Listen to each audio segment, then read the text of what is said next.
वन्दे तद्गुणलब्धये वन्दे तद्गुणलब्धये। 10 लक्षण महापर्व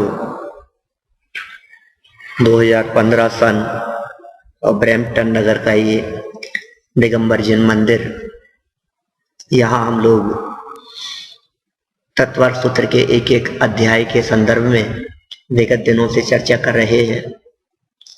इसी क्रम में 3 अध्यायों तक की चर्चा कल तक पूर्ण हो चुकी है। आज चौथे अध्याय की चर्चा प्रारंभ करना है। जीव तत्व का वर्णन करने वाला यह अध्याय है। पहले, दूसरे, तीसरे और चौथे इन 4 अध्यायों में जीव तत्व का ही वर्णन किया गया है। शिष्य के प्रश्न और जवाब में आचार्य के द्वारा सूत्रों की रचना, बस यह पद्धति चल रही थी। काफी अपेक्षाओं से जीव के भेद प्रभेद आदि की चर्चा करने के उपरांत शरीरों की चर्चा, जन्म की चर्चा, ज्ञान की चर्चा, इंद्रियों की चर्चा, बहुत बहुत प्रकार से फिर जीव कहाँ कहाँ उत्पन्न होता है, ऐसी बात बतलाते हुए क्षेत्रात्मक चर्चा करते हुए भी मध्यलोक की चर्चा और अधोलोक की चर्चा कल तक पूर्ण हो चुकी थी। फिर अंत में शिष्य ने प्रश्न किया कि मनुष्य और तिर्यंश तो ठीक, देवों की क्या स्थिति है? देव भी तो होते हैं। तो आचार्य श्री ने कहा था कि भाई आज तो समय बहुत हो गया, कल हम इसकी चर्चा करेंगे।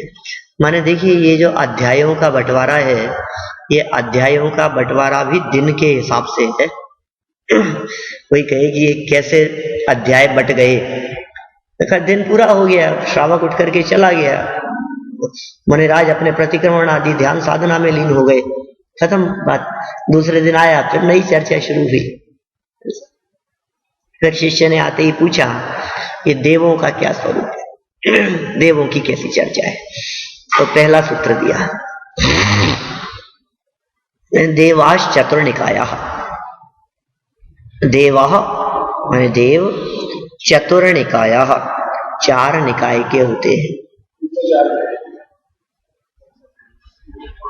माने देव 4 प्रकार के होते हैं, भवनवासी, व्यंतर, ज्योतिष और वैमानिक।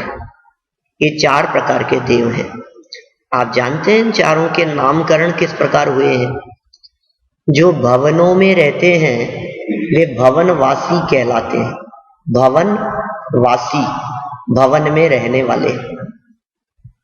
ज्योतिष्क, ज्योति माने चमक, रोशनी, प्रकाश, जिनके विमानों में, मकानों में, स्थान पर, निवास स्थान पर होता है, वे ज्योतिष्क देव कहलाते हैं। 2, विमानों में रहते हैं वे वैमानिक कहलाते हैं। एक भवन में हो गए, निवास स्थान में ज्योति चमक दिखाई दी। एक विमानों में रहते हैं,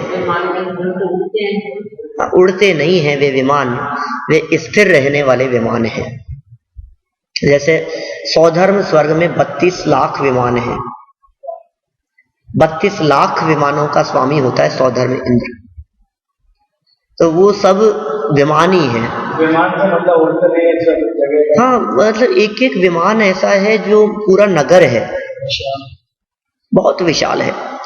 संख्यात असंख्यात योजनों वाले भी हैं, और असंख्यात असंख्यात योजन भी जिनका विस्तार हो, ऐसे विमान हैं, स्थिर हैं, उनमें नगर बने हुए हैं, महल हैं, भवन हैं। एक एक विमान में एक एक अकृत्रिम चैत्यालय भी है। ये इसी प्रकार का स्वरूप है। भवनों में जो देव लोग रहते हैं, उन भवनों में भी सब में अकृत्रिम चैत्यालय है। ज्योतिष्क जिन विमानों में देव लोग रहते हैं, उन विमानों में भी अकृत्रिम चैत्यालय है। ज्योतिष्क विमानों में, ज्योतिष्क विमान है सूर्य चंद्र आदि, अभी आएगी चर्चा। और जो देव हैं, स्वर्ग के देव, वैमानिक देव, उनके विमानों में भी सब में अकृत्रिम चैत्यालय होते हैं। और अब कौन बच गए? व्यंतर। तो व्यंतर किसे कहते हैं कि ट्यूरिंग जॉब जिनका, भटकते घूमते फिरते रहते, वो भी अंतर है। यद्यपि उनके भी रहने के स्थान निश्चित हैं, अधोलोक में वो लोग रहते हैं, लेकिन फिर भी इस तरह से इनका स्थूल रूप से नामकरण का उल्लेख शास्त्रों में मिलता है। हाँ, सबके व्यंतरों के और ज्योतिषियों के तो अकृत्रिम चैत्यालय असंख्यात हैं। जो 84,97,023 अकृत्रिम चैत्यालय कहे जाते हैं, वे सिर्फ वैमानिक देवों के हैं। वैमानिक देवों के 84,97,023 विमान हैं। 16 स्वर्ग, 9 ग्रेवैक, अनुदिश अनुत्तरों के। और अधोलोक में भवनवासी देवों के 7,72,00,000 अकृत्रिम चैत्यालय हैं। अधोलोक के हो गए, ऊर्ध्वलोक के 84,97,023 हो गए, मध्य लोक के 458 अकृत्रिम चैत्यालय हैं। इस तरह 3 लोक के 8,56,97,481 अकृत्रिम चैत्यालय हैं। किंतु इन अकृत्रिम चैत्यालयों में ज्योतिष देवों के और व्यंतरवासियों के स्थानों पर मौजूद अकृत्रिम चैत्यालय इस काउंटिंग में शामिल नहीं है, क्योंकि वे अकृत्रिम चैत्यालय असंख्यात हैं। ऐसा है। जो बड़े वाले 5 प्रकार के हैं, अलग अलग प्रकार के हैं, है ना, तो साइज सबकी अलग अलग है। चलिए, इस तरह अपनी ये बात हुई 4 प्रकार के देवों के संदर्भ में। देवगति नामकर्म का उदय होता है, द्वीप समुद्र आदि क्रमणिक स्थानों में रहते हैं। दिव्य शरीर है इनका, दिव्य है, सत्य दिव्य है जिनका शरीर, इसलिए वो देव कहलाते हैं। आपको पता ही है, पीछे दूसरे अध्याय में हम चर्चा कर चुके हैं, इनका शरीर वैक्रियक होता है, दिव्य होता है, हड्डी खून मांस से रहित होता है। तो इस तरह ये चौथे अध्याय का पहला सूत्र हुआ, देवाश चतुर्निकाय, पहला सूत्र। आगे बढ़ते हैं अपन। अब कहते हैं, शिष्य ने प्रश्न किया कि साहब ये जो देवलोग होते हैं, इन लोगों की भी लेश्या वेश्या होती है? क्योंकि पहले आपने नारकियों में तो कही थी, नारका नित्याशुतर लेश्या, कल कही थी आपने ऐसी। देवों में भी लेश्याएं हैं क्या? कि हाँ, लेश्या तो सबकी होती है। आदितः स्त्रीषु पीतांत लेश्या। आदितः माने स्टार्टिंग में, त्रिषु 3 में, शुरू के 3 में, पीतांत लेश्या, पीत अंत, पीत लेश्या है जिसके अंत में ऐसी लेश्या होती है। ख्याल में आया कुछ स्वरूप? माने लेश्याओं के नाम बोलिए। कृष्ण, नील, कापोत, पीत, पद्म, शुक्ल। तो पीत जिसके अंत में थी, वे लेश्याएं शुरू के 3 देवों में होती है। इसका मतलब भवनवासियों में, व्यंतरों में और ज्योतिष्क देवों में। ये शुरू के 3 प्रकार के देव हैं, भवनवासी, व्यंतर और ज्योतिष्क। इन 3 देवों में कृष्ण, नील, कापोत और पीत लेश्या का सद्भाव कहा गया है।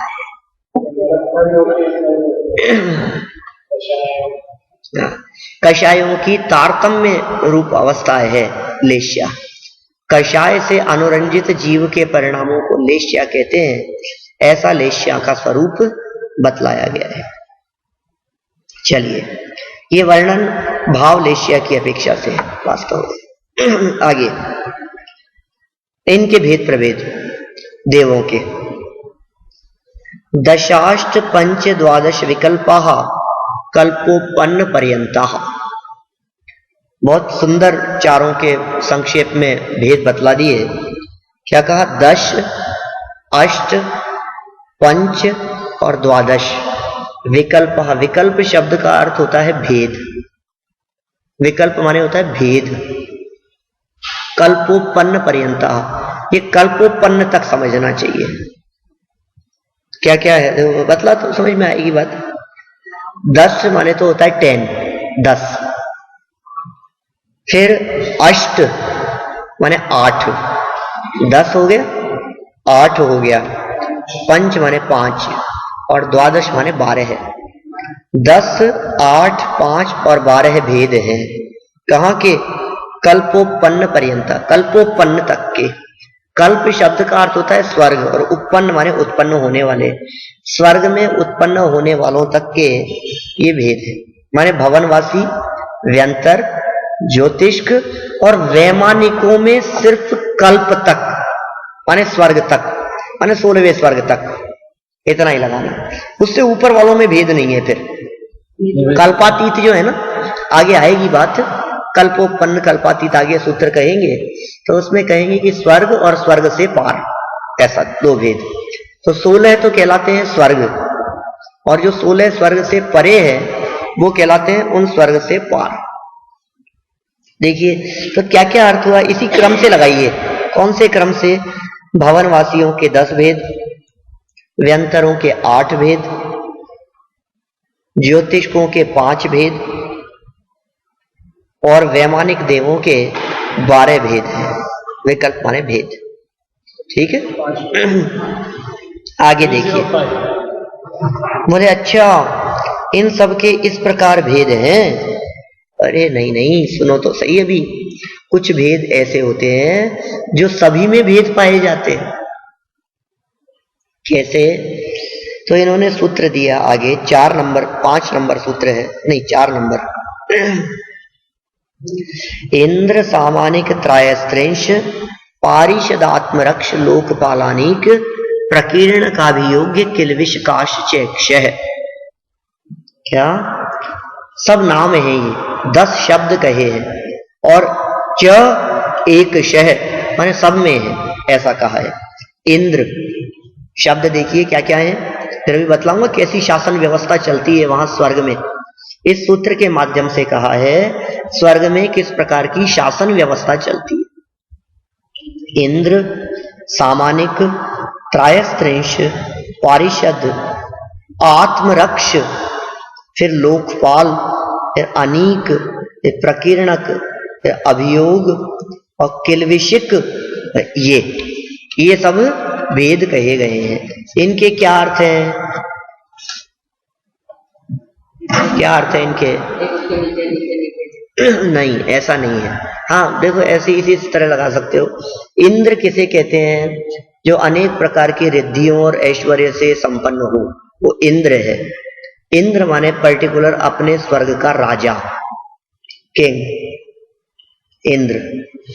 दूसरा कहा सामानिक। सामानिक कौन होते हैं? इंद्र जैसा तो नहीं होता, उससे नीचे भी नहीं कहते। सामानिक कहते हैं समान लेवल वाले हैं। और जैसे समझो आप रामचंद्र जी, या समझ लो रामचंद्र जी राजा हैं।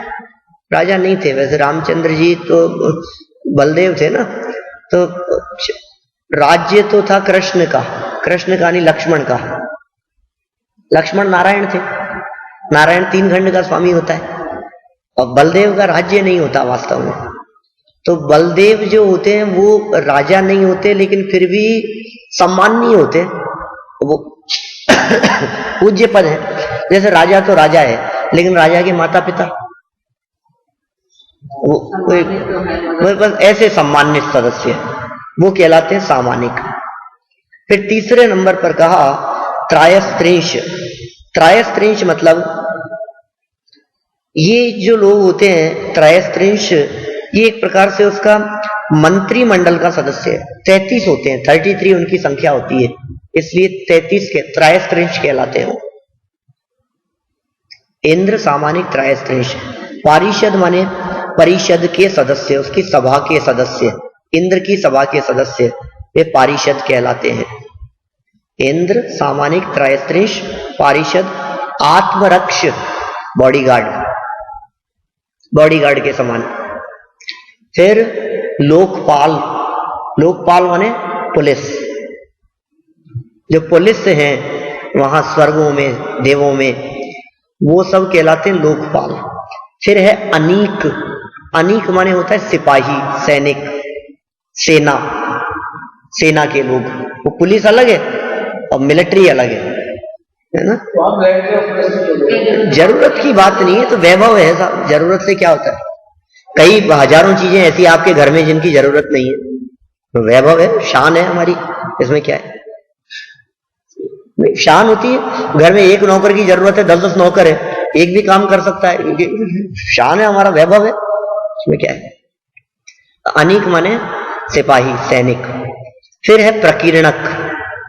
प्रकीर्णक होती जनरल प्रजा।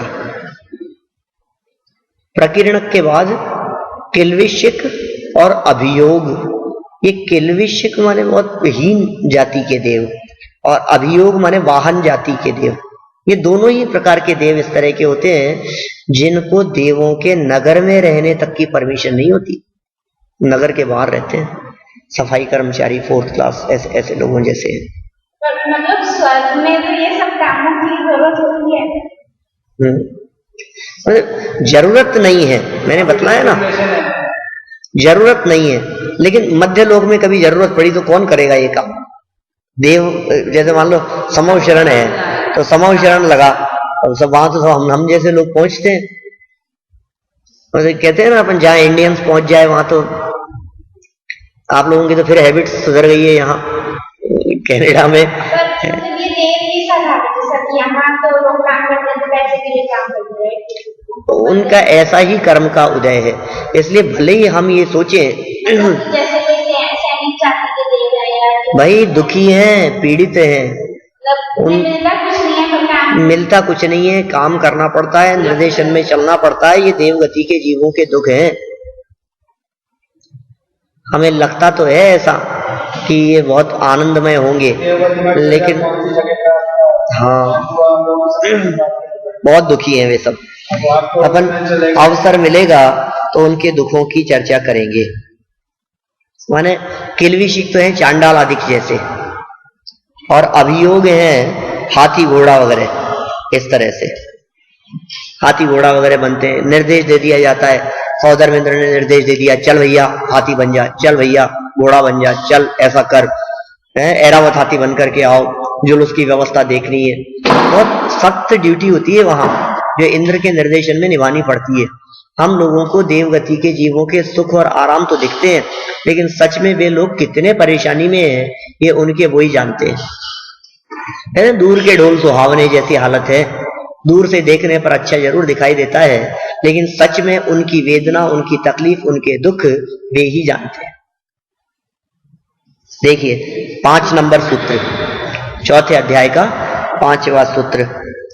त्रायस्त्रिंश लोकपाल वर्ज्य व्यंतर ज्योतिष्का। माने व्यंतर और ज्योतिषकों में इस प्रकार, एक तो त्रायस्त्रिंश माने कोई ऐसा मंत्रिमंडल नहीं होता, और दूसरा वहां लोकपाल नहीं होते। वर्ज्या माने वर्जित हैं, तो कहाँ पुलिस पकड़ेगी उन व्यंतरों को? कहाँ अनुशासन कंट्रोल चलेगा? कोई कहाँ और कोई कहाँ, कोई कभी कहाँ रहता है, कोई कभी कहाँ रहता है, कोई पीपल पर जाकर के बस जाता है, तो कोई कुएं पर जाकर के बस जाता है, तो कोई शमशान में जाकर के रहने लग जाता है। देव वहां जाकर के रहने लग जाते हैं, होता है उनका।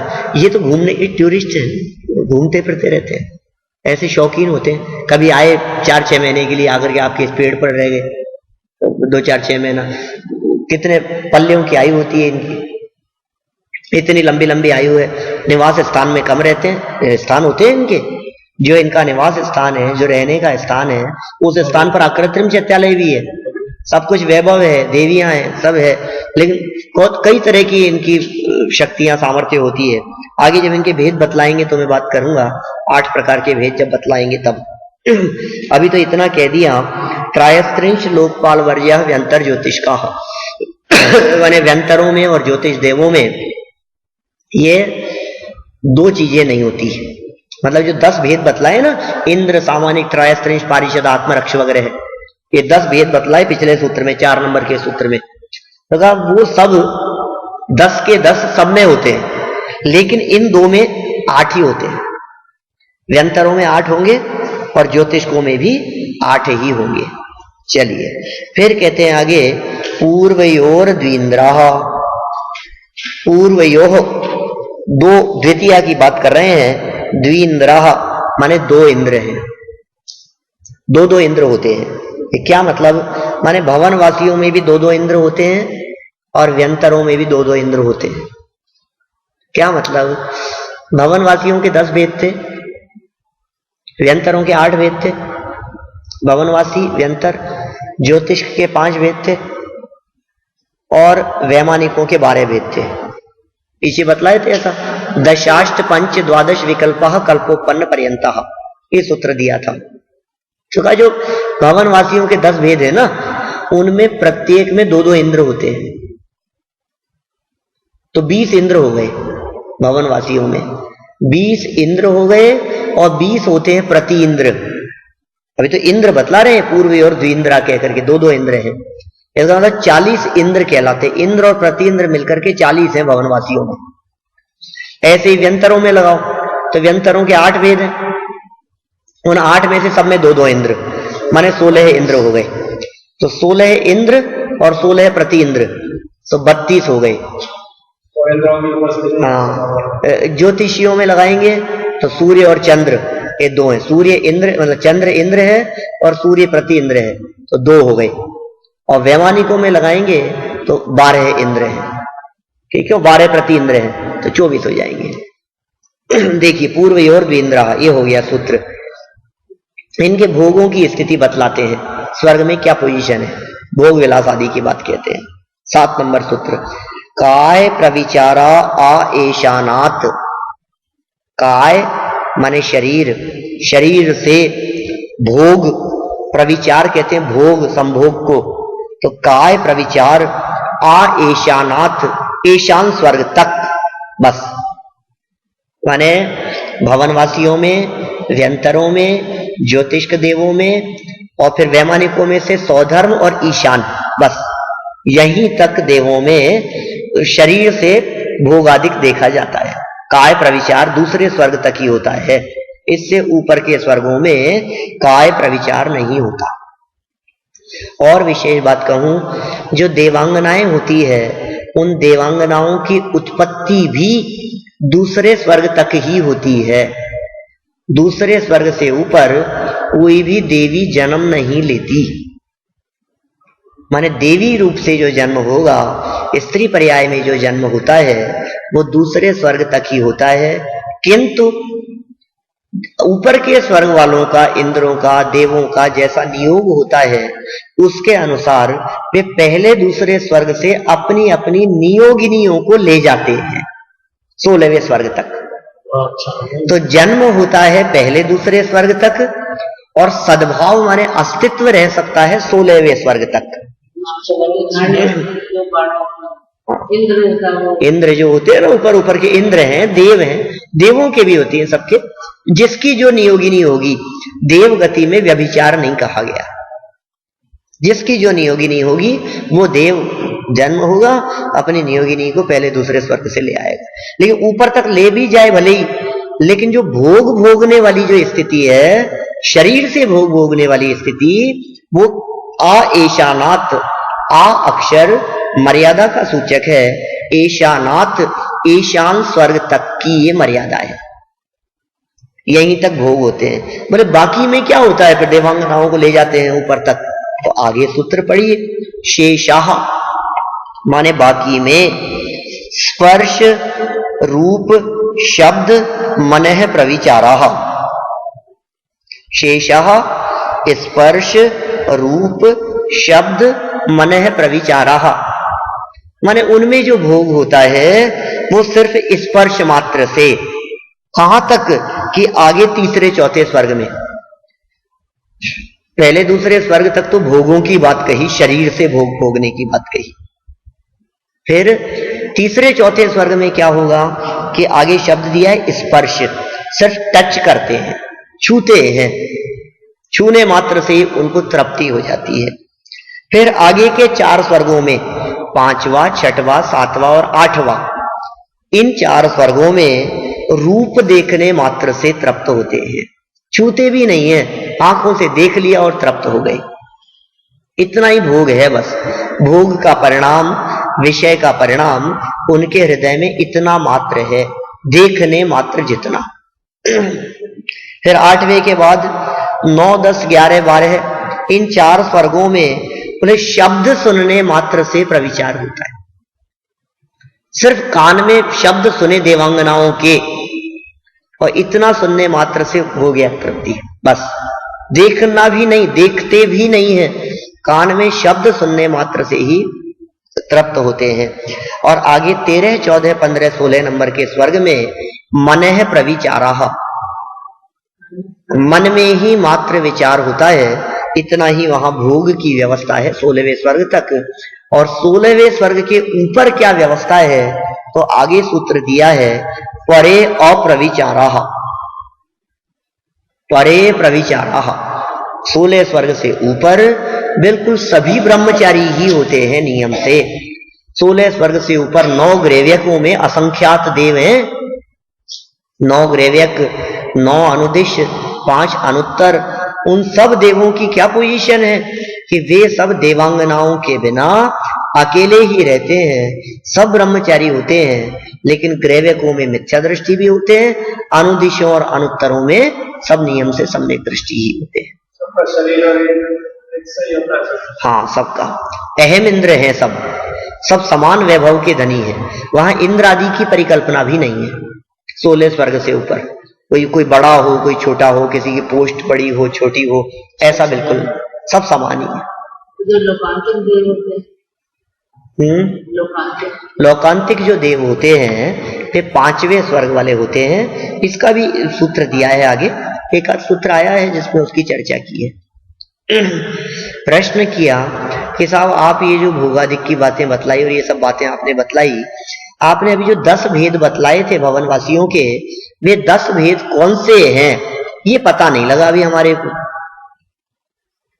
ये 10 भेद कौन से हैं मालूम नहीं चला, हम जानते भी नहीं है। आप बतलाइए, क्या वो इंद्र, सामानिक, त्रैस्त्रिंश यही है क्या भवनवासियों के 10 भेद? बोले नहीं नहीं नहीं नहीं नहीं, वो तो सब में कॉमन थे, वो तो पोस्ट थी, ये सब भेद तो अलग प्रकार के हैं। बोले कौन से हैं भवनवासियों के भेद? तो कहा 10 भेद हैं। भवनवासिनो सुरनाग विद्युत सुपर्णाग्नि वातस्तनितो दधि द्वीपदिक कुमारः। 10 भेद हो गए, नाम बतलाए हैं बस इस सूत्र में।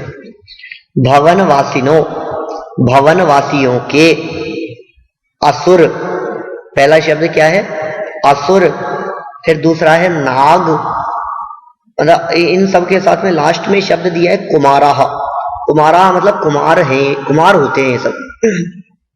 इन लोगों का रहन सहन, ठाठ बाट, श्रृंगार आदि सब युवाओं जैसा होता है।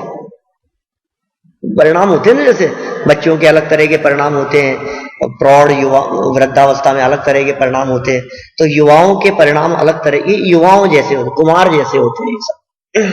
ये कुमार शब्द का प्रयोग सबके साथ में करना।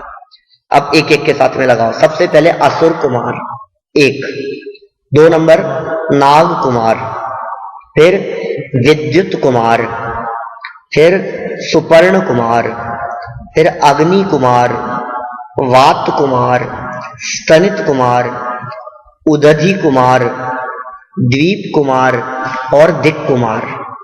ये 10 भेद हैं भवनवासी देवों के। ये सभी भवनवासी देवों के 10 भेद, 10 प्रकार के भवनवासी देव नीचे अधोलोक में रहते हैं। रत्न प्रभा पृथ्वी के 3 हिस्से थे, खर, पंख और अब्बहुल भाग।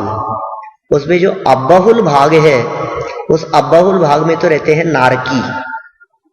पहली नरक पृथ्वी के 3 हिस्से हैं, तो तीसरे हिस्से में तो रहते हैं नारकी।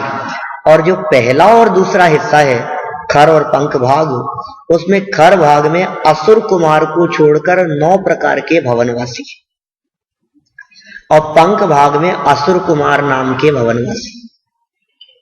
तो 10 हो गए। जो नरक के कष्ट हैं तो इन 2 भागों में नहीं होते। हाँ, बिल्कुल नहीं होते इन 2 भागों में। एक्चुअल में नरक तो नीचे ही है। असुर कुमार किससे नरक तक जाते हैं जैसे, तो दुख नहीं भोगते वो वहां जाकर के।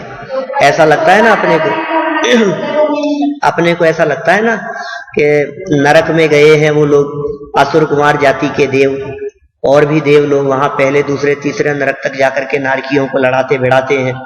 तो हमें ऐसा लगता है यदि वे ऐसा कर रहे हैं तो वहां तक जाएंगे तो गर्मी की दुख तो भोगेंगे ही, वहां की वेदना, तो इतनी गर्म गर्म स्थान पे जाएंगे तो, लेकिन नहीं भोगते, क्योंकि जो दुख भोगने की परिस्थिति है वो उदय अधीन है, क्षेत्राधीन नहीं है। मैं इसके लिए छोटा सा एग्जाम्पल देते हैं हम लोग कि ऐसा कहा जाता है हॉस्पिटल में जाकर के देखो कितनी तकलीफ है, तड़प रहे हैं लोग, परेशान हैं, दुखी हैं।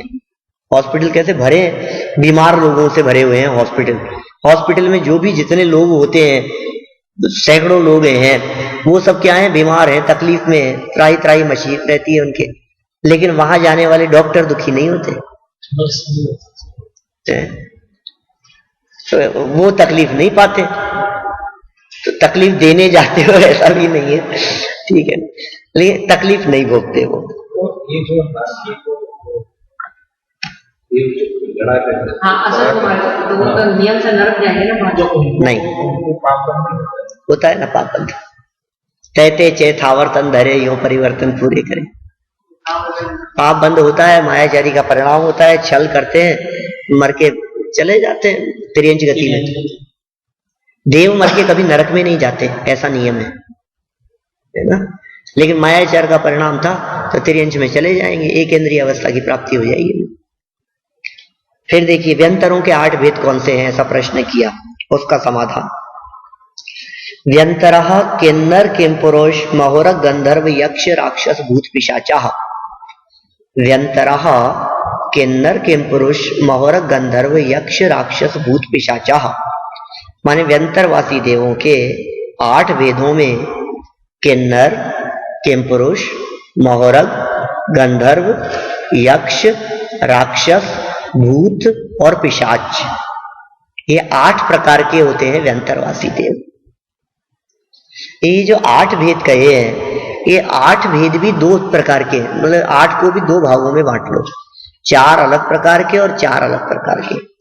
इनमें क्या है, जो किन्नर किंपुरुष मौरग और गंधर्व नाम के व्यंतर होते हैं, ये 4 प्रकार के व्यंतर तो भक्ति की प्रधानता वाले होते हैं।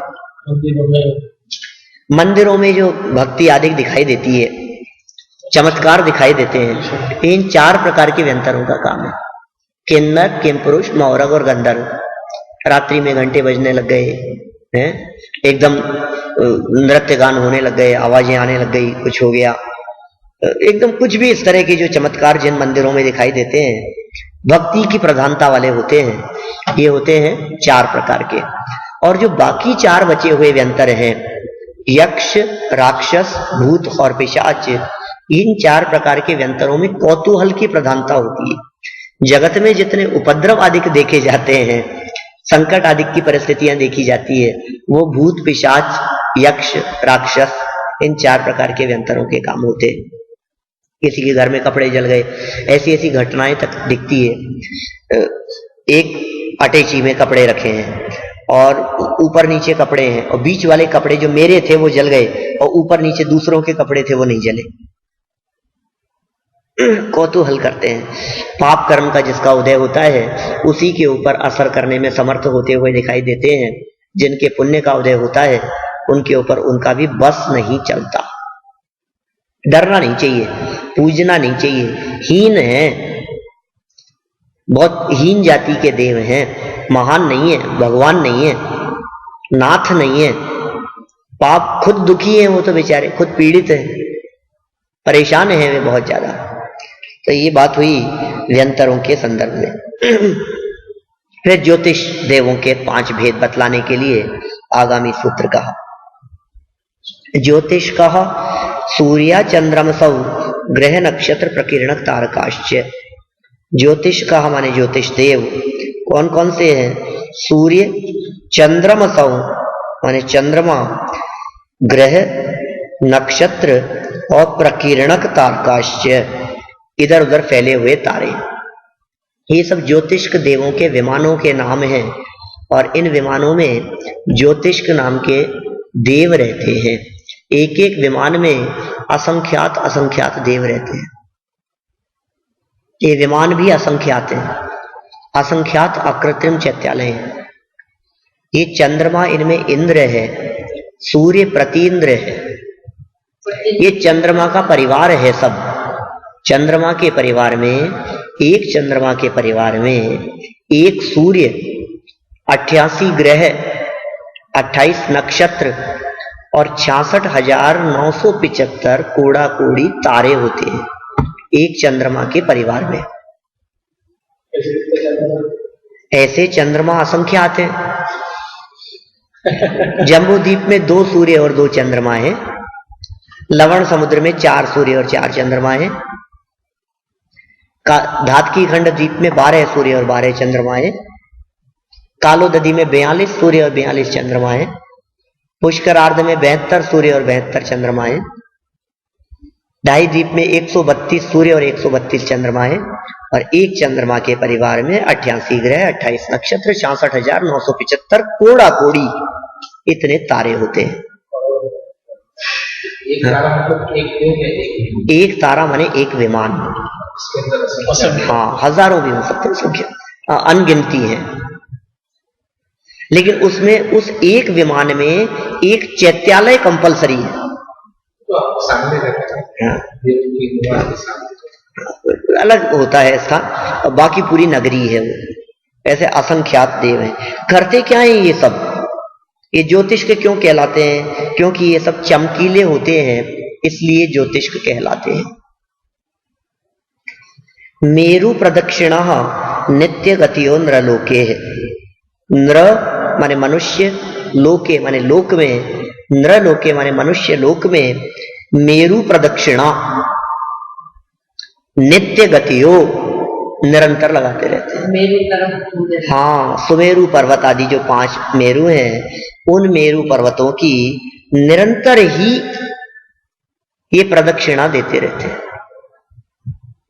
सूर्य, चंद्र, ग्रह, नक्षत्र और तारे, ये 5 जाति के विमान, ये 5 प्रकार के ज्योतिष देव निरंतर सुमेरु पर्वत आदि की प्रदक्षिणा देते रहते हैं।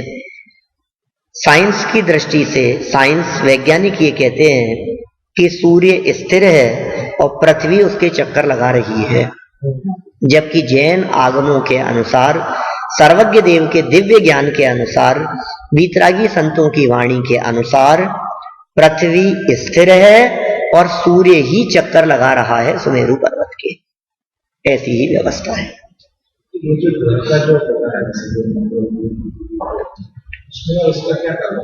कोई ताल्लुक नहीं है, कोई ताल्लुक नहीं है। देखिए, जो 9 ग्रहों की कल्पना जगत में की जाती है, 9 ग्रह हैं, राहु का प्रकोप है, शनि की दशा चल रही है, तुम्हारा मंगल तेज है और इसका ये है, सब पैसा बनाने के काम है वास्तव में।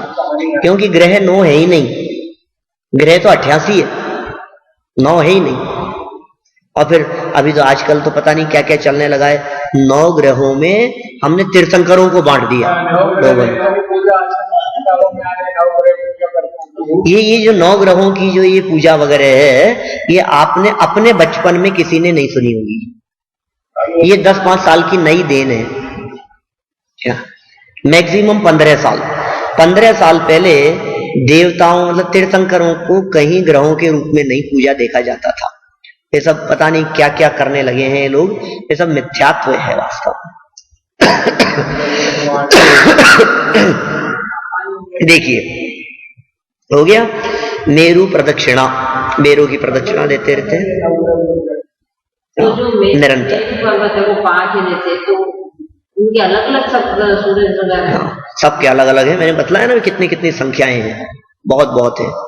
अपने अपने मार्ग में, अपने अपने स्थान पर वे गमन करते रहते हैं। ये बात आप नेट पे सर्च करोगे तो कई सूर्य चंद्रमा मिलेंगे, आपको दिखाएंगे, देखे गए हैं। आपके यहीं अमेरिका कनाडा में ही कई स्थानों से किसी विशिष्ट तारीखों में 2-2 सूर्य तक देखे गए हैं लोगों के द्वारा।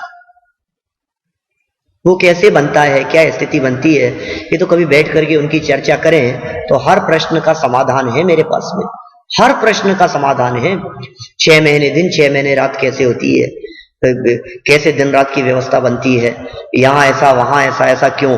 अभी हम लोग यहाँ कनाडा में है तो यहाँ दिन है, तो इस समय वहां इंडिया में रात हो चुकी है, रात के 8:15 बज रहे हैं वहां इंडिया में इस समय।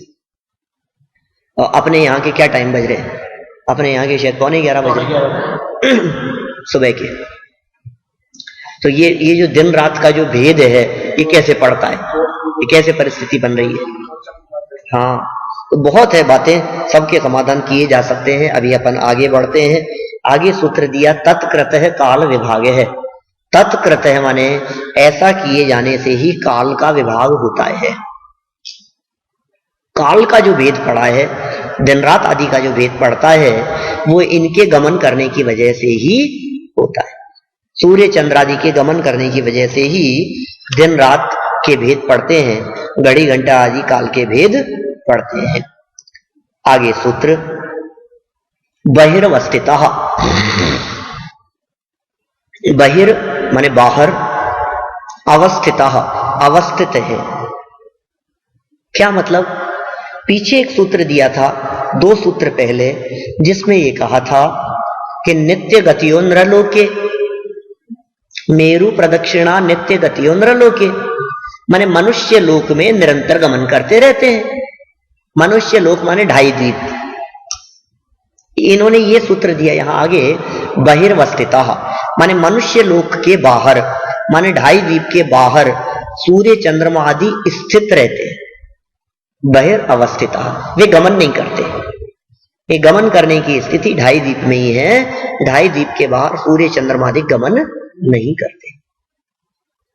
असंख्य आते हैं बाहर तो। वसु प्रातिहार्य अनंत गुणयुत कोटि रवि छवि को हरे, करोड़ों सूर्य चंद्रमाओं का प्रकाश भी जहां फीका पड़ जाता हो। नंदीश्वर दीप की पूजन के अंदर कहा है ऐसा, कोटि शशि भान द्युति तेज छिप जाते है, महावैराग्य परिणाम ठहराते है। करोड़ों सूर्य और चंद्रमाओं का प्रकाश भी फीका जहां पड़ जाता हो, जिन प्रतिमाओं की ऐसी महिमा है, तो एक्चुअल में वहां करोड़ों सूर्य चंद्रमा है नंदीश्वर द्वीप में, ऐसी स्थिति है। जहाँ पे देखिए मनुष्य भी रहते हैं, वहाँ पे भी रहते हैं? नहीं, 2.5 द्वीप के बाहर मनुष्य नहीं रहते। चलिए, कल्पोपन्ना कल्पातीता, नहीं पहले 16वां नंबर सूत्र वैमानिकः। क्या वैमानिकों का वर्णन करते हैं, वैमानिकों की चर्चा और सुन लो। वो व्यक्ति पूछे जा रहा था ना मालूम क्या क्या, तो आचार्य जी ने कहा भैया तो समय कम है, बहुत समय हो जाएगा, तू अभी तो वैमानिकों की चर्चा सुन, अभी पहले करेंगे धीरे धीरे और बातें।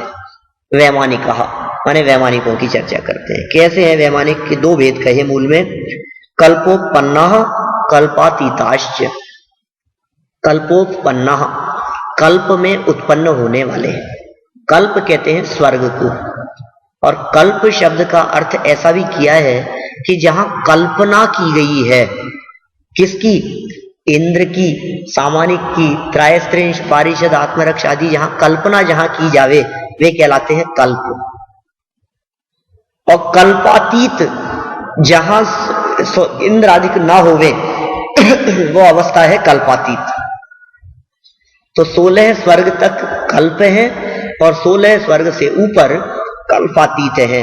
तो कल्प और कल्पातीत ये 2 तरह के भेद वैमानिक देवों के देखे जाते हैं। और कैसे है ये? ऊपरी ऊपरी, ऊपरी ऊपरी माने कल्प नीचे है और कल्पातीत ऊपर है। जैसे हमने 2 भेद किए ना, कल्प और कल्पातीत, तो कोई व्यक्ति ये न समझे है कि लेफ्ट साइड में कल्प होगा और राइट साइड में कल्पातीत होगा, ऐसा नहीं है। ऊपरी ऊपरी, नीचे कल्प है और ऊपर कल्पातीत है, ऊपर ऊपर है। आगे देखिए 19 नंबर सूत्र, बहुत बड़ा सूत्र है, स्वर्गों के नाम आदि गिनाए हैं इसमें। सौधर्मेशान शांत कुमार महेंद्र, ब्रह्म ब्रह्मोत्तर लांतव कापिष्ठ, शुक्र महाशुक्र, सतार सहस्रारेश वानत, प्राणत रारणाच्युतियोर नवसु ग्रेवेकेशु, विजय वैजयंत जयंता पराजितेशु सर्वार्थ सिद्धौच्य। सिर्फ नाम नाम है, देखो बहुत सरल अर्थ है। फिर आगे बढ़ेंगे। सौधर्म पहला, फिर ईशान, एक ही मात्रा लग रही है ऊपर, ईशान, शांत कुमार तीसरा स्वर्ग, महेंद्र चौथा स्वर्ग, फिर ब्रह्म ब्रह्मोत्तर पांचवा छठवा, लांतव कापिष्ठ सातवां आठवां, शुक्र महाशुक्र नौवां दसवां, शतार सहस्त्रार 11वां 12वां, सहस्त्रार के बाद में सहस्त्रारेशु फिर कहा आनत और प्राणत, ये 13वां 14वां, और आरण और अच्युत, ये है 15वां 16वां स्वर्ग। इनके बाद में कह रहे हैं नवसु माने 9, और ग्रैवेयकेशु माने ग्रैव्यक। यहां नवसु और ग्रैवेयकेशु कह करके टीकाकारों ने 9 ग्रैव्यक और 9 अनुदिशों की बात कही है। फिर विजय, वैजयंत, जयंत, अपराजित और सर्वार सिद्धि, ये सब 5 अनुत्तर कहलाते हैं। ये पांचों के नाम है। अनुत्तर है तो स्वर्ग ही, सर्वार सिद्धि है ना, ये 5 अनुत्तरों में 5 ही विमान है वो। एक का नाम विजय है, एक का वैजयंत है, एक का जयंत है, एक का अपराजित है, और सेंटर में जो विमान है वो सर्वार सिद्धि विमान है। स्वर्गों में सर्वोत्कृष्ट स्थिति है सर्वार सिद्धि। सर्वार सिद्धि से ऊपर कोई स्वर्ग नहीं है। ये जो 16 स्वर्गाधिक की स्थिति कही है, इसमें बहुत मार्मिक बात कहना चाहते हैं 2 सूत्रों के माध्यम से। 20-21 नंबर का सूत्र है, बहुत मार्मिक बात कहना चाहते हैं। स्थिति प्रभाव सुख द्युतिलेश्या विशुद्धि इंद्रियावधि विषय तो अधिका। माने ऊपर ऊपर के स्वर्ग में ये चीजें जो इस सूत्र में कही है, ये कह रहे हैं अधिका। क्या कहा? अंतिम शब्द क्या है? अधिका। ये सब बढ़ता चला जाता है। स्थिति कहते हैं आयु को। ऊपर ऊपर के स्वर्ग में आयु ज्यादा है। प्रभाव, ऊपर ऊपर के स्वर्ग में देवों का प्रभाव भी ज्यादा है। सुख भी ज्यादा है। द्युति, तेज भी ज्यादा है। लेश्या विशुद्धि, लेश्याओं में भी निर्मलता है ऊपर ऊपर के स्वर्गों में। फिर इंद्रिय और अवधि विषय, माने इंद्रियों का विषय भी ज्यादा है और अवधि ज्ञान का विषय भी अधिक अधिक होता गया है। हाँ, 9 ग्रैव्यक के ऊपर जाने वाले सभी देव नियम से सम्यक दृष्टि क्या भावलिंगी संत ही होते हैं। एक भवतारी होता है, देखो ऐसा है, हाँ बहुत सारे हैं। एक भवावतारी देवों की स्थिति बहुत है।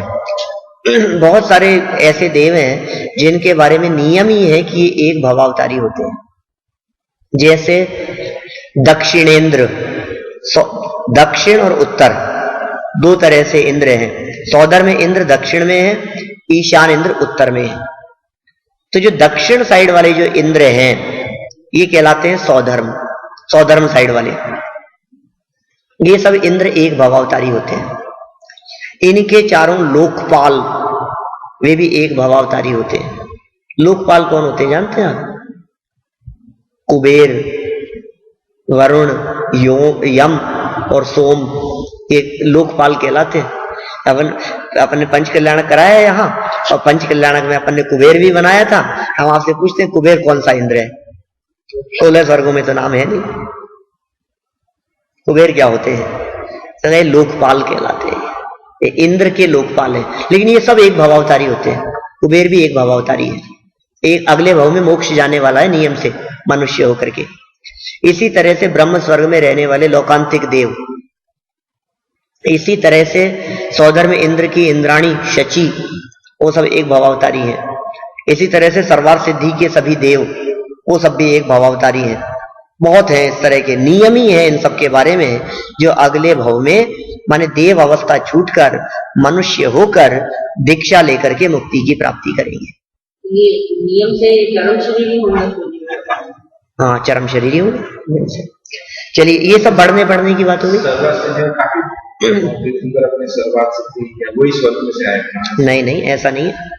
स्वर्गों में से आए हैं। जितने 24 तीर्थंकर हैं ये सभी स्वर्गों में से आए।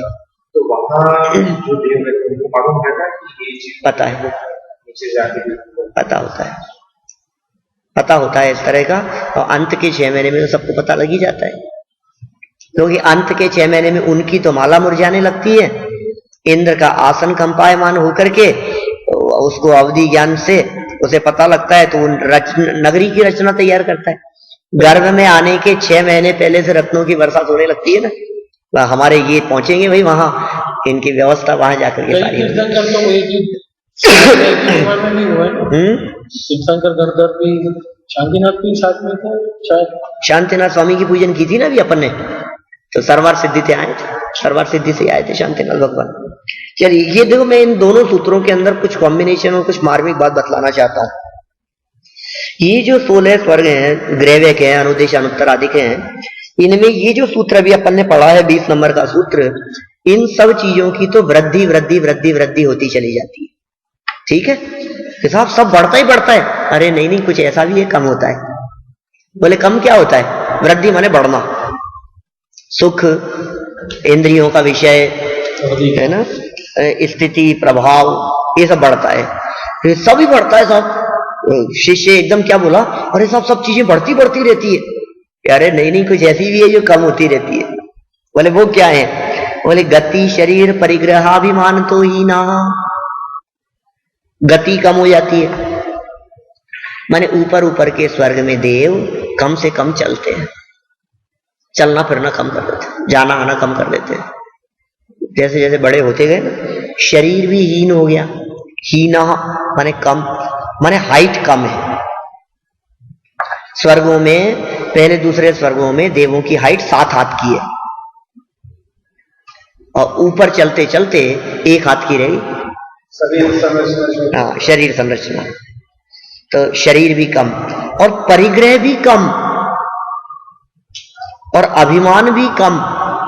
ये सब कम कम होता चला गया। अब इन दोनों को सूत्रों को देखो जरा ध्यान से, दोनों सूत्रों को ध्यान से देखते हैं तो आपको क्या लगता है? ऊपर ऊपर के स्वर्गों में परिग्रह कम होता जा रहा है, लेकिन सुख बढ़ता जा रहा है। बोलो कितना जबरदस्त सिद्धांत निकलता है कि परिग्रह से सुख नहीं है। जैसे जैसे ऊपर के स्वर्गों में जाते गए, वैसे वैसे उनका परिग्रह वैभव कम होता गया, और लेकिन सुख बढ़ता गया। इसका मतलब ज्यादा परिग्रह होने से ज्यादा सुखी होगा, ऐसा नहीं होगा। एक प्रश्न आप लोगों के मन में जरूर उठता होगा कि यदि ऐसी बात है कि परिग्रह कम होता गया, तो हमने तो ऐसा सुना है देवगति के जीवों के दुखों की चर्चा करते हुए, सुनते हुए, कि वे अपने से ऊपर वालों का वैभव देख करके दुखी होते हैं, उनका ज्यादा वैभव देख करके दुखी होते हैं। तो बोलो, अब ज्यादा वैभव देख करके दुखी होते हैं तो ऊपर वालों का वैभव ज्यादा होना चाहिए ना। आप तो कह रहे हो कि कम होता है, मैं नहीं कह रहा हूं, उमा स्वामी आचार्य कह रहे हैं परिग्रह तो हीना, गति, शरीर, परिग्रह, अभिमान तो हीना। गति, शरीर, परिग्रह आदि सब हीन हीन हीन होते चले जाते हैं। फिर क्या होगी स्थिति? अरे भाई ये गलत है ये बात। नीचे के स्वर्ग वाले देव ऊपर के स्वर्ग वालों का वैभव देख ही नहीं पाते, जा भी नहीं पाते और देख भी नहीं पाते। तो फिर दुखी कैसे होते हैं? अरे भैया, ऊपर वालों का वैभव देख करके क्या दुखी होंगे? बराबर वालों को देख करके दुखी होता है व्यक्ति। मैं कहता हूं आप लोग वो अंबानी के वैभव को देख करके दुखी है कि पड़ोसी के वैभव को देख के दुखी है? तो प्रैक्टिकल सोचो आप थोड़ा सा। ओबामा के वैभव को देख के दुखी होंगे, उसके ठाट बाट को देख करके? ये नहीं, लेकिन पड़ोसी है, मामा जी हैं, चाचा जी हैं, भाई साहब हैं, इनके पास इतना कैसे है, उससे दुखी है। तो जो देव लोग दूसरों के वैभव को देख करके दुखी होते हैं, ये ऊपर वालों से कोई मतलब नहीं है। ये जो है ना हमारे लेवल पर, और इसमें इसका इतना है, ये इंद्र है, ये सामानिक है, इसकी पदवी, इसकी पोस्ट, इसका वैभव, इसका वर्चस्व, उनको देख देख करके वे दुखी होते हैं। ऐसा है स्वरूप। ख्याल में आई बात? मतलब इंद्रिय विषय बढ़ जाता है, परिग्रह कम हो जाता है। हाँ, तो इंद्रियों की सामर्थ्य, इंद्रियों की जो भोगने की सामर्थ्य है, देखने की सामर्थ्य है, सुनने की सामर्थ्य है, उसकी वृद्धि होती है। सामग्री कम है, एरिया भी लिमिटेड होता है। ऊपर ऊपर के स्वर्ग में, जैसे मैंने कहा ना 32 लाख विमान होते हैं सौधर्म स्वर्ग में, तो ऊपर ऊपर चलते हुए कम कम कम कम कम होते चले जाते हैं। मैंने अनुत्तरों तक जब हम पहुंचे तो 5 ही विमान रह गए वहां। सर्वार सिद्धि एक ही विमान है बस, संख्या लिमिटेड देव रहते हैं, बावलिंगी संत। वो कौन सा स्वर्ग है? हमेशा आत्मा की बात होती है, वही सर्वार सिद्धि है। सर्वार सिद्धि है, 33 सागर की आयु होती है, और सभी वहां आत्मा की ही चर्चा करते रहते हैं। चलिए आगे बढ़ते हैं भाई, समय भी बढ़ रहा है ना। पीत पद्म शुक्ललेश्या द्वित्री शेषेशु, बहुत सुंदर सूत्र कहा कि सब इनमें जो लेश्याएं हैं वे लेश्याएं भी मंद मंद होती चली जाती है। पीत लेश्या है, पद्म लेश्या है और शुक्ल लेश्या है, ये शुभ लेश्याएं हैं। द्वि माने दो, दो युगल में, त्रि माने तीन युगल में, और शेषेशु माने बाकी सब युगलों में। माने पहले दूसरे स्वर्ग में पीत लेश्या, अलग अलग तरह भी इनके अंदर ऐसे विभाजन करके बतलाया गया है। और ऊपर के स्वर्गों में दो युगलों के अंदर तो पीतलेश्या, फिर तीन युगलों में पद्मलेश्या, तो दो और तीन पांच युगल हो गए। पांच युगल का मतलब 10 स्वर्ग, और फिर उसके ऊपर द्वि त्रि फिर शेषेशु माने शेष में सब में शुक्ललेश्या। हाँ ऊपर के सभी स्वर्गों में नियम से शुक्ल लेश्या ही होती है। चलिए फिर प्रश्न पूछा, साहब आपने जो कल्प वल्प की जो बात कही थी ये समझ में नहीं आई, ये कल्प कल्पातीत, अरे इतना सा नहीं समझ में आया। प्राग ग्रेवे के भयकल्पा, प्राग माने पहले पहले, ग्रेवे के व्यय ग्रेवेकों से पहले पहले तक कल्पा कल्प कहलाते हैं, माने 16 स्वर्ग तक। ग्रेवेकों के पहले पहले तक कल्पवासी देव कहलाते हैं। फिर कहा था हमने कल्पवासी वैमानवासी, हाँ वही वैमानिक, वैमानिक और कल्पवासी एक ही है। कल्पवासियों का ही नाम है, दूसरा नाम वैमानिक। भवनवासी तो यहाँ पे किसका कहते हैं? क्या जो आप बताया ये कार्य करते हैं, कौन सा 23वें सूत्र के अंदर प्राग ग्रेवे के विकल्पा कहा है। प्राग माने पहले पहले, ग्रेवे के व्यय ग्रेवेकों से पहले पहले तक स्वर्ग होते हैं, वो स्वर्ग कहलाते हैं।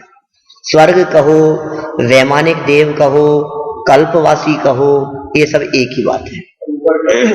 कल्पातीत, कल्पातीत माने कल्प से पार, कल्प से परे, ये कल्पातीत कहलाता है। देखिए आगे, ब्रह्म लोकालय। अब शिष्य ने प्रश्न किया कि साहब आपने ये सब इतने सारे बतला दिए, इसमें कहीं लोकांतिक शब्द तो आया ही नहीं। और हमने एक बार पंचकल्याणक देखा था और उसमें लोकांतिक देव आए थे, लोकांतिक देव बनाए थे, बहुत सारे बच्चों ने अनुमोदना की थी।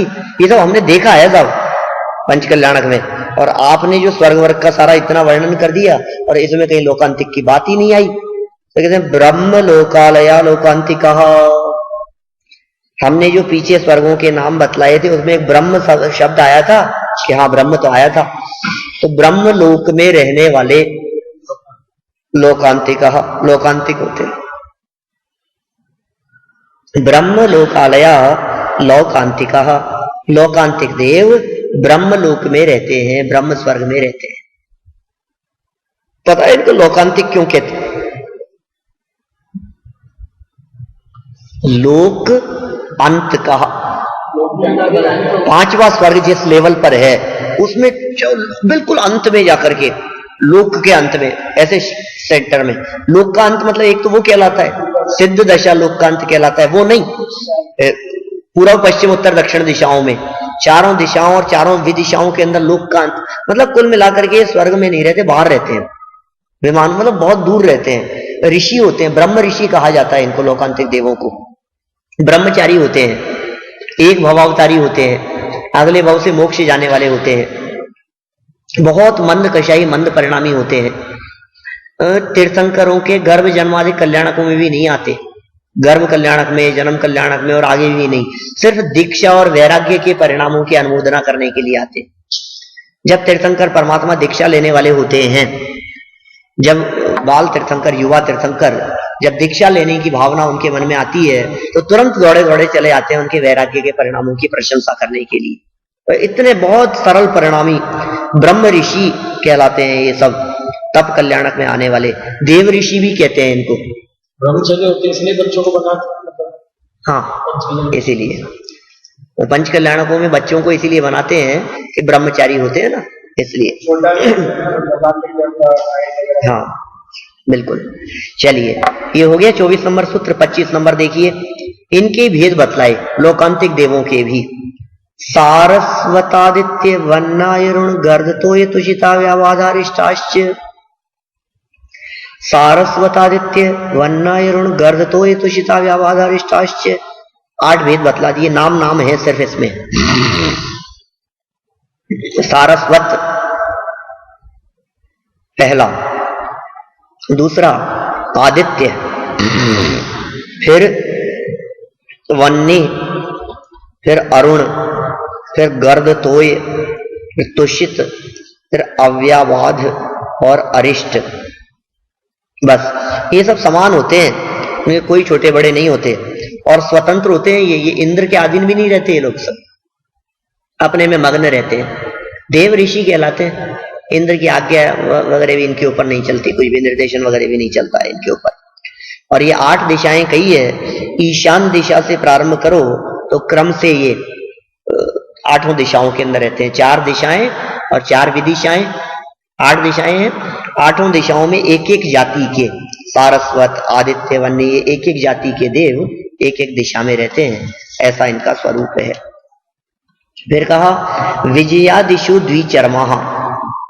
विजयादिशु द्विचर्मा माने विजय आदि जो है ना, विजय, वैजयंत, जयंत, अपराजित, सर्वार सिद्धि, इनमें विजय आदि की बात कही है। सर्वार सिद्धि को छोड़कर द्विचर्मा माने उनको 2 मनुष्यों के जन्म होवे तो उनको निर्वाण की प्राप्ति होवे, ऐसी उनकी दशा है। सर्वार सिद्धि वाले तो एक भवावतारी होते हैं, लेकिन सर्वार सिद्धि के अलावा बाकी जो 4 विमान है वहां, विजय, वैजयंत, जयंत और अपराजित, वो सब भी उनमें से कोई एक भाव में चला जाए और कोई 2 भाव में चला जाए। नहीं, लेकिन जो द्विचरम शब्द का जो प्रयोग किया है ना, ऐसा सर्वार सिद्धि आदि ग्रंथों में इनके टीकाकारों ने प्रश्न उठाया कि साहब 2 तो बनता ही नहीं है, 2 कैसे बनेगा? तो कहा 3-4 तक भी संभव है, लेकिन मनुष्य के 2 ही भाव होंगे। इस अपेक्षा से उन्होंने द्विचर्मा शब्द का प्रयोग किया, क्योंकि देव से आए, मनुष्य बने, फिर मनुष्य बनकर के वापस देव हो गए और फिर वापस मनुष्य बने और फिर मोक्ष जाएं। तो इस तरह से भावों की चर्चा की है। चलिए, फिर कहा कि ये सब देवों वेवों की बहुत सारी चर्चा हो गई, वो तिर्यंचों का लक्षण नहीं बतलाया था आपने। तिर्यंच कौन है? तो कहा औपपादिक मनुष्य भय शेषास तिर्यज्ञोने है। औपपादिकों को छोड़ दो। औपपादिक कौन थे? दूसरे अध्याय में आया था, देव नार का नाम उत्पाद है। तो औपपादिक कौन थे? देव और नार की। तो औपपादिक और मनुष्य भय, औपपादिकों को और मनुष्यों को छोड़कर शेष बाकी के बचे हुए जितने भी हैं तिर्यंच योनि, यह वो तिर्यंच योनि वाले होते हैं। ये तिर्यंचों की अवस्था है।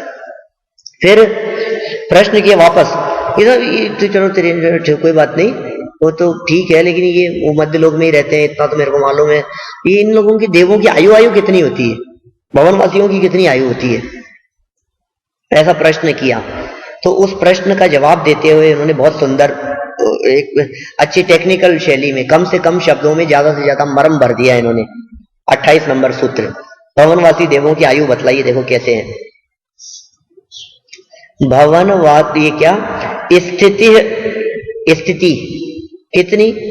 स्थितिर सुर नाग सुपर्ण द्वीप शेषाणाम सागरूपम त्रिपल्योपमार्धहीन मिता। अर्थ लगाना पड़ेगा सूत्र का, तो मार्मिक है थोड़ी सी व्याख्या किस तरह से करते हैं। स्थिति है माने तो स्थिति, किस किस की स्थिति की बात करते हैं? असुर, नाग, सुपर्ण, द्वीप और शेष। क्या कहा? वापस सुनो। भवनवासी देवों के 10 भेद थे।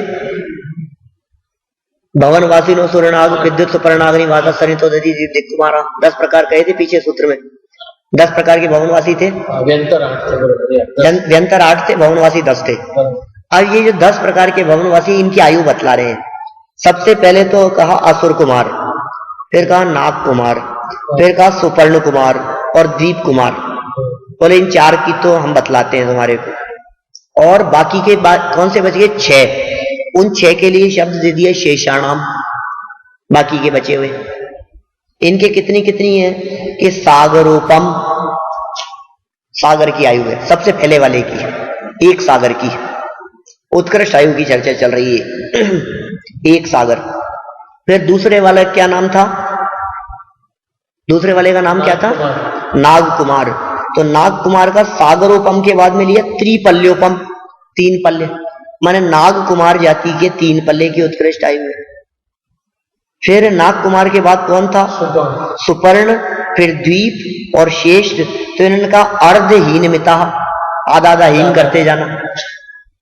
इसका मतलब नाग कुमार जाति के हो गए 3 पल्ले, सुपर्ण कुमार के हो गए 2.5 पल्ले, और द्वीप कुमार के हो गए 2 पल्ले, और बाकी के जितने 6 बच गए हैं उन सब की आयु हो गई 1.5 पल्ले। ऐसा अर्थ हुआ इसका। फिर कैसे अर्थ लगाते हैं सूत्रों में? असुर कुमार जाति के देव मैक्सिमम 1 सागर की आयु, नाग कुमार जाति के देव मैक्सिमम 3 पल्ले की आयु, सुपर्ण कुमार जाति के देव मैक्सिमम 2.5 पल्ले की आयु, द्वीप कुमार जाति के देव मैक्सिमम 2 पल्ले की आयु, और बाकी के जो 6 प्रकार के और भवनवासी बच गए हैं उनकी 1.5 पल्ले की आयु होती है। फिर कहा सर ये तो आपने भवनवासियों की बतला दी, और वो स्वर्गों में तो खूब खूब होती है, सागरों में। हाँ सागरों में ही होती है, स्वर्गों में तो साहब इनमें तो पल्लियों में बतला रहे हो, इनकी पल्लियों में है, उनकी सागरों में है। इनकी आगे देखो सूत्र, सौधर्म ईशान यो सागरोपमे अधिके। सौधर्म और ईशान में कितनी है? सागरोपमे माने 2 सागर, अधिके माने 2 सागर से अधिक है। कुछ अधिक 2 सागर। कहां कहां? सौधर्म और ईशान, इन दोनों स्वर्गों में। फिर शांत कुमार महेंद्री हो सप्त। शांत कुमार और महेंद्र स्वर्ग में सप्त माने 7 सागर कही गई है। कुछ अधिक 7 सागर। ये कुछ अधिक क्यों लगाया है? कि घातायुष्क जीवों की अपेक्षा से ये बात कही जाती है। घातायुष्क मतलब जिस जीव ने अपनी आयु का घात किया हो, माने पहले तो उसने बड़े स्वर्ग की आयु बांध ली, उसने आयु बांध ली 16वें स्वर्ग की, उसने आयु बांध ली ग्रेवेकों की, बाद में परिणाम बिगड़ गए, तो परिणाम बिगड़ गए और गिर करके बोले 4थे स्वर्ग में जन्म लेगा। तो इतनी घटा ली उसने आयु, और दूसरे स्वर्ग में जन्म लेगा, तो आयु घटेगी ना उसकी, आयु का घात किया ना। तो जितना आयु का उसने घात किया है, तो 4थे स्वर्ग में या दूसरे में, पहले में, 5वें में, 7वें में, 12वें तक जाएगा वो, किंतु कुछ बोनस मिल जाएगा उसको आयु में। वो बोनस क्या है? कि थोड़ी सी ज्यादा हो गई। जैसे पहले दूसरे स्वर्ग में 2 सागर कही, तो अब कोई घातायुष्क जीव आया वहां, तो 2 सागर से कुछ अधिक। ठीक है ना? ऐसे ही शांत कुमार और महेंद्र नाम का स्वर्ग है, उनमें कहा सप्त माने 7 सागर से कुछ अधिक आयु है। और फिर आगे वाला जो सूत्र दिया है ये बड़ा मार्मिक है, इसमें टेक्निकल दृष्टि से लगाना पड़ेगा, फिर कैसे कैसे लगेगी आयु।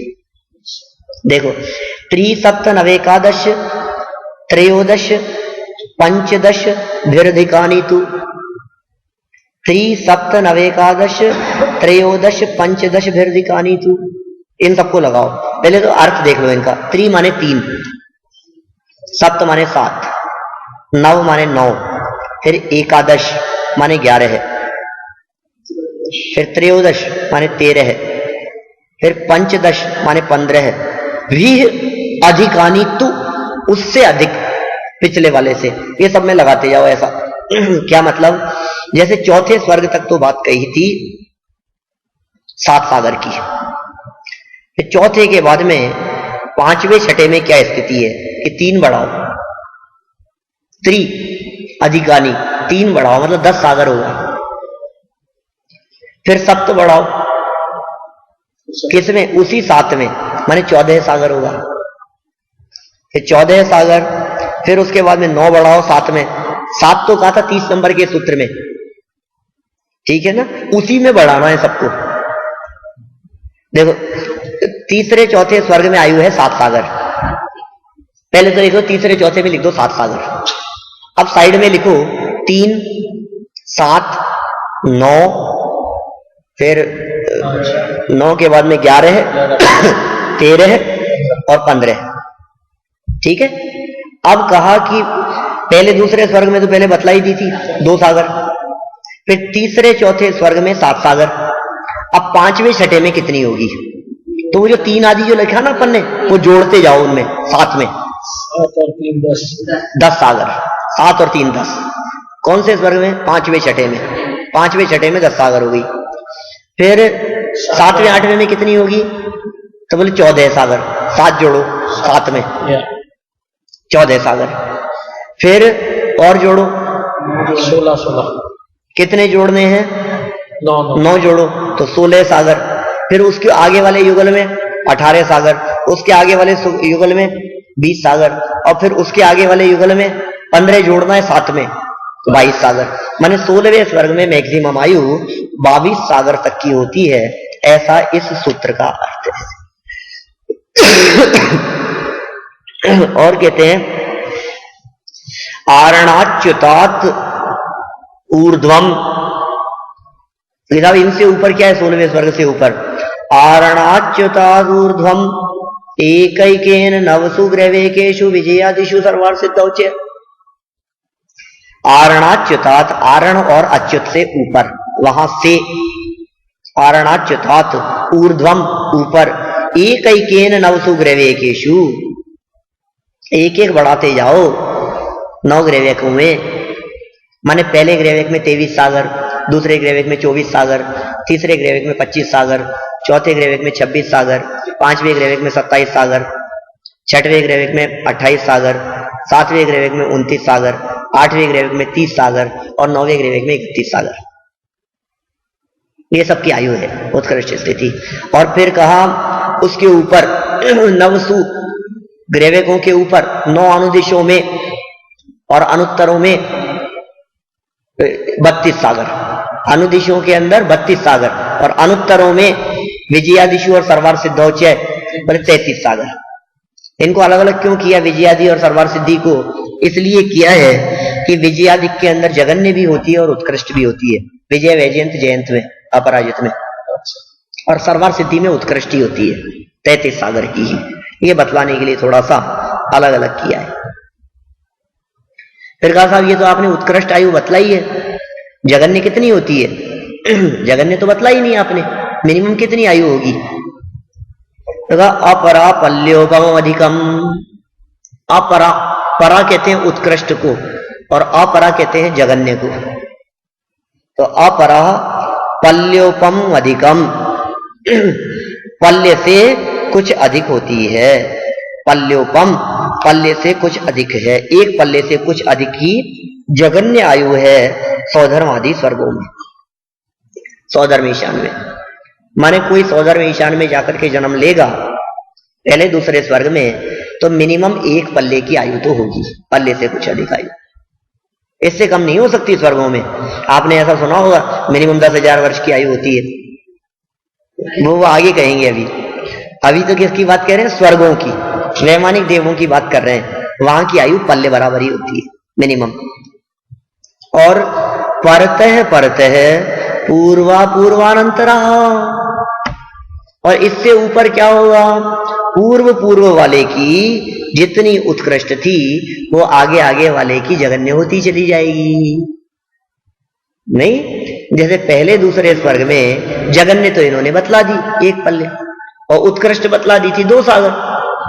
सौधर्म ईशानियों सागरोपमे, सौधर्म और ईशान में सागरोपम की कही थी, 2 सागर की कही थी। सागरोपमे द्वितीय का प्रयोग था, इसलिए 2 सागर लगाना, वहां 2 सागर कही थी। अब तीसरे चौथे स्वर्ग में कितनी कही? बोले 7 सागर। बोले वो तो उत्कृष्ट थी। जगन्य कितनी? 2 लगाना। नीचे वाली जो थी ना, नीचे वाले की जो मैक्सिमम होगी वो ऊपर वाले की मिनिमम होगी। बस इस सिस्टम से लगाते चले जाना। ये तो अब लाइन से सबकी आयु लिखो तो फिर ख्याल में आएगा कि ये फिर जगन्य जगन्य लगाते जाओ उसमें ऐसा। फिर कहा अच्छा ऐसी स्थिति बनती है, तो आपने नरकों की भी जो आयु बतलाई थी वहां भी ऐसा ही होता है क्या? कल आपने बतलाया था महाराज नरकों के बारे में कि हाँ नारका नाम चे द्वितीय दिशु, नरकों में भी दूसरे आदि नरकों में लगा लेना इसी तरह से जगन्य जगन्य होगी। पहले नरक की जो उत्कृष्ट थी वो दूसरे नरक की जगन्य थी, दूसरे की जो उत्कृष्ट थी वो तीसरे की जगन्य थी, तीसरे की जो उत्कृष्ट थी वो चौथे की जगन्य थी। ठीक है ना?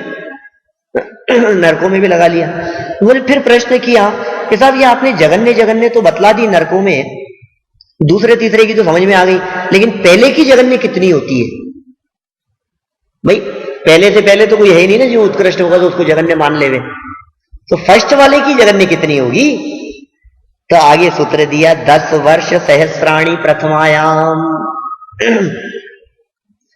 10 वर्ष सहस्त्राणी, 10 वर्ष सहस्त्राणी माने 10,000 वर्ष प्रथमायाम माने पहले नरक में मिनिमम 10,000 वर्ष की आयु होती है। ख्याल में आ गई? पहले नरक में होगी 10,000 वर्ष।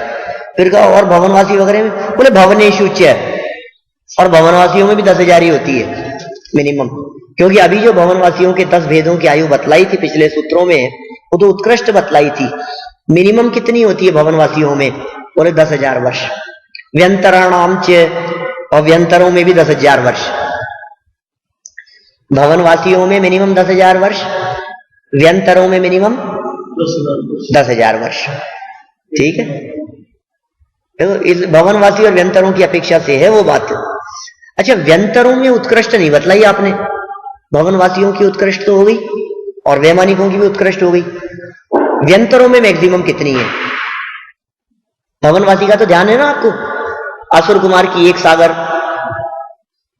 फिर नाग कुमार की 3 पल्ले, फिर आधा आधा पल्ले घटाते चले गए थे, वो तो उत्कृष्ट थी। तो मिनिमम कितनी थी? बोले मिनिमम कह दिया व्यंतराणाम चे कह करके पीछे भवनेषु चे कह करके 10,000 वर्ष, व्यंतराणाम चे कह करके व्यंतरों में भी 10,000 वर्ष। व्यंतरों की उत्कृष्ट कितनी है? और परापल्योपम अधिकम। व्यंतरों में कोई उत्पन्न होता है तो सागरों तक नहीं जीता, ज्यादा से ज्यादा पल्ले तक ही जिएगा। व्यंतरों में मिनिमम 10,000 और मैक्सिमम पल्ले, पल्योपम अधिकम, पल्ले मात्र की ही आयु है उसकी मैक्सिमम। पल्ले कितना होता है ये नहीं मालूम आपको? पल्ले कल तो बतलाया था मैंने, वो गड्ढा किया था एक। हाँ बहुत बड़ी है तो कोई कम थोड़ी है।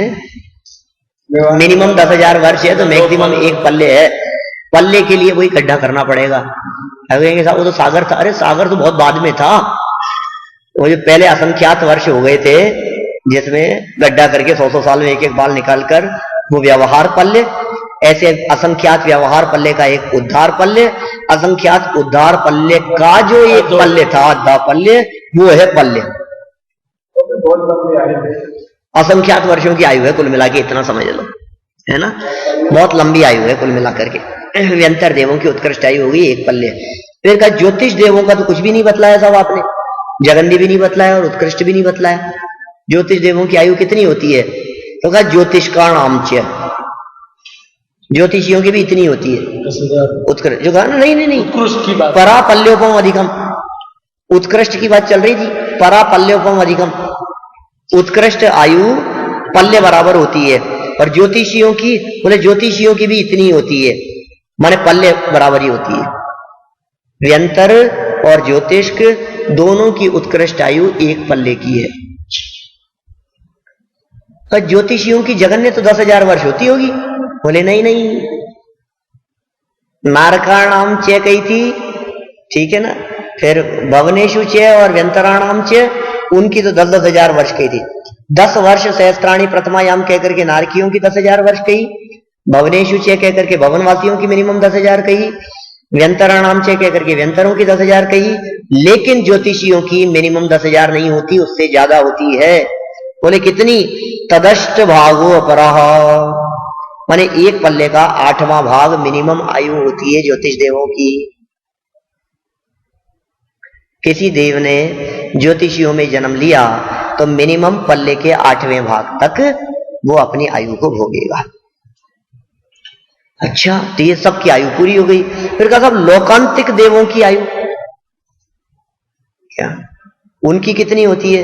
तो लोकांतिका नाम अष्टौ सागरोपमाणि सर्वेशाम। लोकांतिका नाम, लोकांतिक देवों के अष्टौ, अष्टौ मतलब 8, सागरोपमाणि सागरोपम सर्वेशाम सभी के, जितने लोकांतिक देव होते हैं उनके जगन्य और उत्कृष्ट का भेद नहीं होता। समस्त लोकांतिक देवों की आयु 8 सागर की ही होती है। इस तरह से ये अपने 4th अध्याय में देवगति के जीवों की चर्चा करते हुए बहुत बातें पूरी हो गई। फिर आचार्य देव ने आगे अजीव तत्व का वर्णन बतलाने की बात कही, तो नेक्स्ट डे चर्चा की जाएगी। और अभी ये 4थे दिन देवगति की चर्चा करते हुए एक प्रकार से जीव तत्व का वर्णन करने वाली चर्चा 4थे अध्याय तक समाप्त हो गई। इस तरह इति तत्वार्थादिगमे मोक्ष शास्त्रे 4थोऽध्याय है। शेष 5वें अध्याय की चर्चा कल करेंगे। तो उमा स्वामी आचार्य की, महावीर भगवान की